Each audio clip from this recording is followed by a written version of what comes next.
Hello student, आज के इस लेक्चर में हम लोग जेईई एडवांस में 2019 में पूछे गए कॉम्प्लेक्स नंबर के एक क्वेश्चन को डिस्कस करेंगे, जिसमें क्वेश्चन कुछ इस प्रकार में दिया गया हुआ है कि ओमेगा जो है क्यूब रूट ऑफ यूनिटी है such that omega not equal to 1 and उसके बाद हमें फाइंड करना है कि minimum value of the mod a plus b omega plus c omega square का होल स्क्वायर का मिनिमम वैल्यू फाइंड करना है।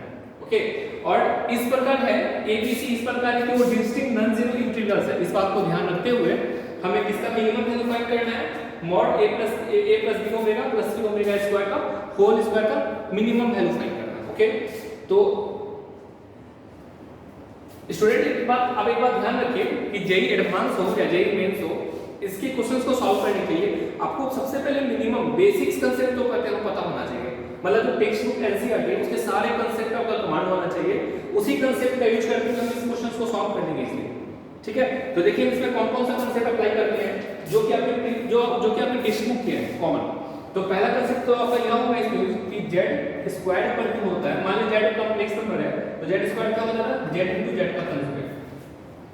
आई होप आपको यह बात आता होगा। और दूसरा कांसेप्ट यहां से अप्लाई होगा कि अगर a प्लस b कोई कॉम्प्लेक्स नंबर है तो a प्लस b का कंजुगेट, a का कंजुगेट प्लस b का कंजुगेट के बराबर होगा।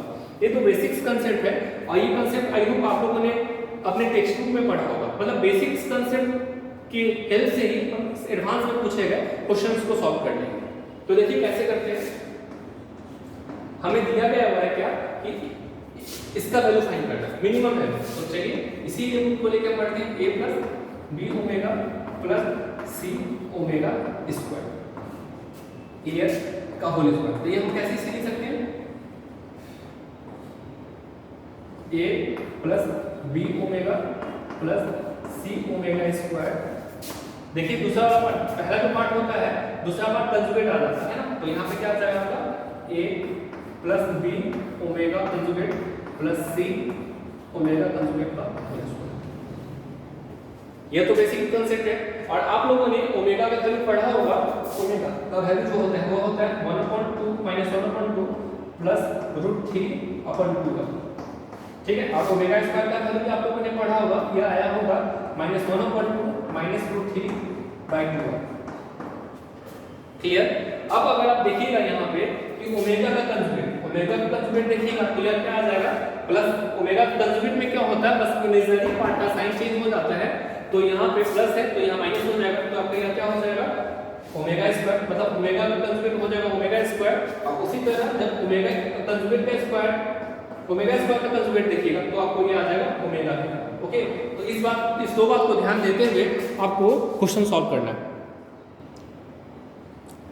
तो आप देख रहे होंगे कि कैसे यहाँ ओमेगा का कंजुगेट ओमेगा स्क्वायर के बराबर होता है और ओमेगा स्क्वायर का कंजुगेट ओमेगा के बराबर होता है। ओके, तो उस बात को जब हम यहाँ पुट करेंगे तो हमें क्या मिल जाएगा, a plus b omega plus c omega square. Okay, दूसरा क्या हो जाएगा a प्लस ओमेगा का कंजुगेट मतलब क्या हो जाएगा ओमेगा स्क्वायर और ओमेगा स्क्वायर का कंजुगेट मतलब हो जाएगा ओमेगा। क्लियर है। तो अब हम जब इस टोटल टर्म को मल्टीप्लाई करेंगे तो हमें क्या मिल जाएगा, सबसे पहले हम इसे यहाँ पे a को जब इसी तरीके का क्या आ जाएगा a स्क्वायर। ठीक है, b a को जब b ओमेगा से तरीका में क्या आ जाएगा ab ओमेगा स्क्वायर। ठीक है, और a को जब c ओमेगा से तरीका में क्या आ जाएगा ac omega. Similarly b omega को इसी तरीके में क्या आ जाएगा ab ओमेगा, b ओमेगा को इसी तरीके में क्या आ जाएगा b square omega cube. I hope आपको ओमेगा क्यूब का वैल्यू पता होगा। ओमेगा क्यूब का वैल्यू क्या होता है 1 होता है और 1 प्लस ओमेगा स्क्वायर का वैल्यू 0 होता है। यह सब तो बेसिक कांसेप्ट है जो आपने अपने बुक्स में पढ़े होंगे टेक्स्ट बुक में। तो यहाँ क्या हो जाएगा, अब देखिए हमने यहाँ पे क्या किया b स्क्वायर को इससे मल्टीप्लाई किया। हाँ, b स्क्वायर को c से भी करना पड़ेगा तो क्या आ जाएगा bc omega square. Clear. Next में इससे करेंगे तो क्या आ जाएगा ac omega square bc omega 4। Omega 4 का वैल्यू ओमेगा के बराबर ही होता है क्योंकि ओमेगा की जब 1 होता है तो ओमेगा 4 ओमेगा हो जाएगा। और c को जब c से करेंगे तो क्या आ जाएगा c ओमेगा क्यूब मतलब c स्क्वायर। अब हम इसे सिंपलीफाई करेंगे तो हमें a square b square c square एक साथ मिल जाएगा। इसे हम लोग अलग लिख लेते हैं। क्लियर है। अब देखिए आप ध्यान से कि यहाँ आपको ए बी ओमेगा स्क्वायर मिला है और एक जगह आपको O B A B omega मिलेगा, है ना। तो अगर हम इस दोनों में से ए बी कॉमन ले तो हमें क्या मिलेगा, ओमेगा स्क्वायर प्लस ओमेगा, और ओमेगा स्क्वायर प्लस ओमेगा का वैल्यू तो -1 हो जाता है। तो इसके जगह हम लिख सकते हैं -1। सिमिलरली अब जब BC वाले टर्म्स को कॉमन लीजिएगा BC तो आपको मिलेगा -1, मतलब कि -BC, सिमिलरली -BC। ठीक है, अब आप इसे इस टर्म को 2 से डिवाइड करके 2 से मल्टीप्लाई करने के बाद मतलब सिंपलीफाई करके इसे कुछ इस प्रकार से लिख सकते हैं, a - b का होल स्क्वायर, b - c का होल स्क्वायर और c - a का होल स्क्वायर।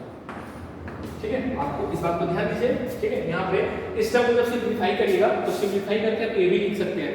ओके, अब आपको हमने चूंकि इसी को लेके बढ़ा है और हमें क्या आ गया, हाफ a - c का होल स्क्वायर, b - c का होल स्क्वायर और c - a का होल स्क्वायर, यह टर्म आपको आ गया।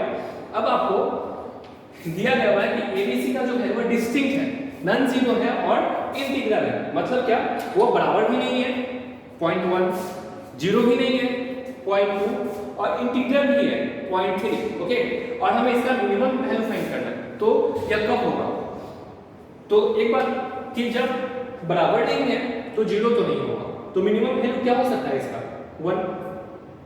इसका मिनिमम वैल्यू क्या हो सकता है 1, क्योंकि जब इक्वल है ही नहीं तो जीरो होगा नहीं, और इंटीग्रल्स का डिफरेंस मिनिमम 1 हो सकता है, उससे कम नहीं होगा क्योंकि वो नॉन डिस्टिंक्ट भी है।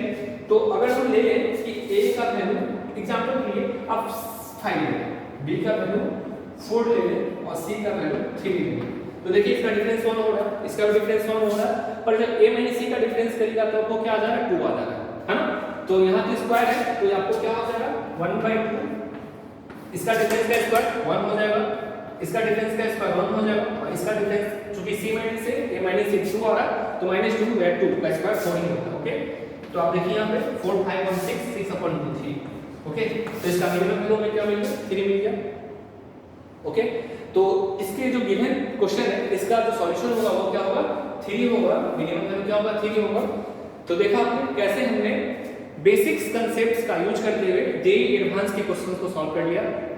तो बच्चों जेईई एडवांस में को अगर आपको क्रैक करना है तो इसके लिए आप क्या करें, बेसिक्स कमांड पे, बेसिक कांसेप्ट पे कमांड करें। ओके, और साथ में एनसीईआरटी और सिंगेज, अब ये दो प्रैक्टिस कर लेते हैं तो एडवांस आप 100% से निकाल लीजिएगा। ओके, अगर इस दो बुक को डीपली स्टडी करें, ठीक है। तो वीडियो को पॉज करके इसे अपने कॉपी में राइट डाउन कर लें। Okay, thank you.